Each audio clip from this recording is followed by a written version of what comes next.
तो कौन था ये गेम चेंजर, कौन था ये मैच विनर इंडिया के लिए? संजू नहीं था, बुमराह नहीं था।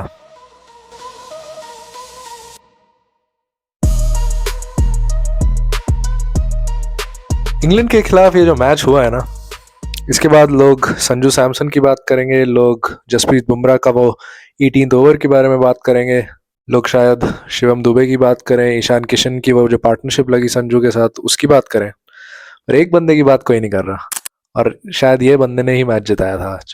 पहले आते हैं इंडिया की बैटिंग पे।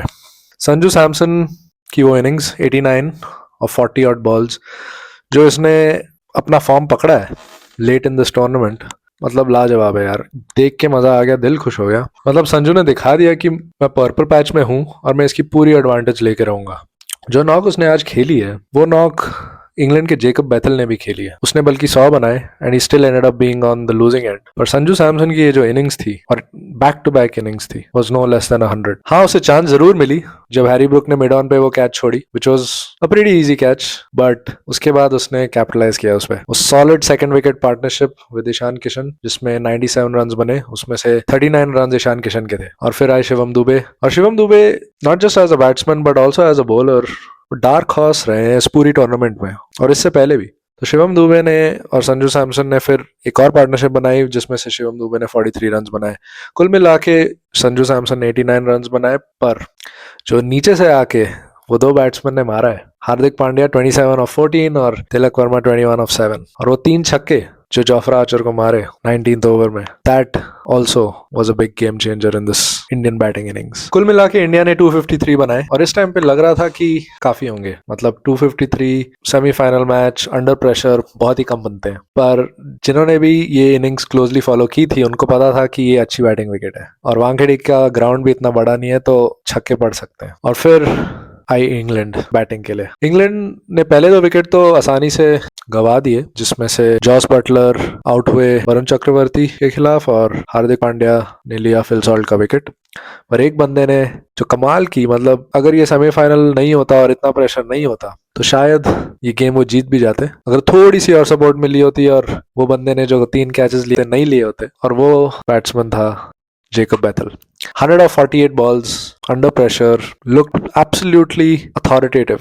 कमांडिंग इनिंग्स जिसमें से ऐसे लगा भी नहीं कि वो अपना विकेट कभी दे सकता है या लूज शॉट खेलने वाला है। और जब वो पार्टनरशिप लग रही थी ना विल जैक्स के साथ, तो ऐसे लगा कि इंग्लैंड ले जाएगा ये गेम, क्योंकि 17 ओवर के बाद इंग्लैंड 209 5 विकेट के नुकसान पे था। इस टाइम पे सैम करन और जेकब बैथल दोनों सेट थे, पर सूर्या को पता था कि उनके बेस्ट बॉलर का 1 ओवर अभी भी बचा है। तो बुमराह आए, उन्होंने 18th ओवर डाला और उसमें सिर्फ 6 रन दिए, और मतलब दिखा दिया कि he is truly the god of this game and there is nobody like him. उसके बाद हार्दिक आया और हार्दिक ने उससे भी अच्छा ओवर डाला, हालांकि उसने 9 रन दिए, पर वो क्रूशियल सैम करन का विकेट जो लिया, इसके बाद गेम इंडिया के हाथ में थी, क्योंकि लास्ट ओवर में 30 रन चाहिए थे और जेकब बैथल के ऊपर सारी जिम्मेदारी थी। 30 रन बनाना, 5 छक्के बन सकते हैं, पर वो प्रेशर और वो ओकेजन वो शायद जेकब बैथल नहीं हैंडल कर पाए। तो इवेंचुअली 19th ओवर में शिवम दुबे आए, और शिवम दुबे ने जब पहली 3 बॉल डाल दी और एक भी बाउंड्री नहीं मार पाए इंग्लैंड, तब पता लग गया कि ये अब मैच इंडिया के हाथ में है। हालांकि उसने 22 रन दिए उस ओवर में और मार्जिन ऑफ विक्ट्री सिर्फ 7 रन की थी, पर India had cross the line and was into the finals. तो कौन था ये गेम चेंजर, कौन था ये मैच विनर इंडिया के लिए? संजू नहीं था, बुमराह नहीं था, ये था अक्षर पटेल। वो 3 कैच जो अक्षर पटेल लिए हैं उसमें से जो 2 कैचेस थी, एक हैरी ब्रुक की पीछे भागते हुए बहुत ही मुश्किल कैच थी, और दूसरी थी विल जैक्स की जिसमें वो कैच पकड़ते पकड़ते शिवम दुबे को बॉल फेंकते हैं, और शिवम दुबे स्कोर कार्ड में शिवम दुबे का नाम आएगा, बट कैच और जो भी मेहनत थी उस कैच के पीछे अक्षर पटेल नहीं की थी। तो 2 सेट बैट्समैन को उन्होंने आउट किया, जिसमें हैरी ब्रुक फॉर्म में थे और विल जैक्स खूब मार रहे थे, एंड सही मायने में ये 2 कैचेस ही थी जिससे गेम इंडिया की तरफ पलटी।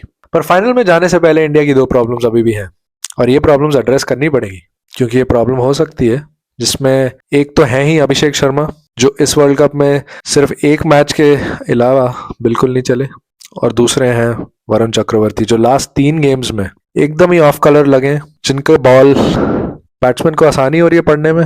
और ये इंग्लैंड के खिलाफ भी इनको अपने 4 ओवर में 64 रन पड़े हैं और सिर्फ एक ही विकेट लिया जो जॉस बटलर का। तो कॉन्फिडेंस की कमी लग रही थी वरुण चक्रवर्ती में, और अभिषेक शर्मा वैसे ही फॉर्म में नहीं है। तो क्या इंडिया अपना बैटिंग ऑर्डर शफल करेगा? मुझे नहीं लगता होगा, पर अभिषेक शर्मा अगर नहीं चले फाइनल में भी और ये वजह हुई कि और कोई बैट्समैन ने वो एंकर रोल नहीं निभाया या और कोई बैट्समैन मिडिल ऑर्डर में या लोअर डाउन द ऑर्डर में कोई नहीं चल पाया, तो इंडिया के लिए मुश्किल हो सकती है, स्पेशली इस अहमदाबाद विकेट में और अहमदाबाद ग्राउंड में, जो काफ़ी बड़ा ग्राउंड है, जहाँ पे छक्के तो पड़ते हैं पर जो बैट्समैन फॉर्म में ना हो और वो डिस्टेंस कवर करना हो तो ये मुश्किल पड़ सकती है। और वरुण चक्रवर्ती का रिप्लेसमेंट कौन हो सकता है? क्या कुलदीप यादव को खिलाएंगे? मुझे नहीं लगता ये होगा। मुझे लगता है इंडिया जो अपना सेट 11 है उसी के साथ उसे जाना चाहिए। फाइनल में हाई प्रेशर मैच में 11 चेंज नहीं करना चाहिए। अभिषेक और दोनों वरुण चक्रवर्ती को बैक करना चाहिए। माई गट फीलिंग सेज कि इंडिया जीत जाएगा, पर अगेन 19 नवंबर का दिन सबको याद है। एवरीवन वाज कॉन्फिडेंट कि ऑस्ट्रेलिया को हरा ही देगा इंडिया, पर वो नहीं हुआ।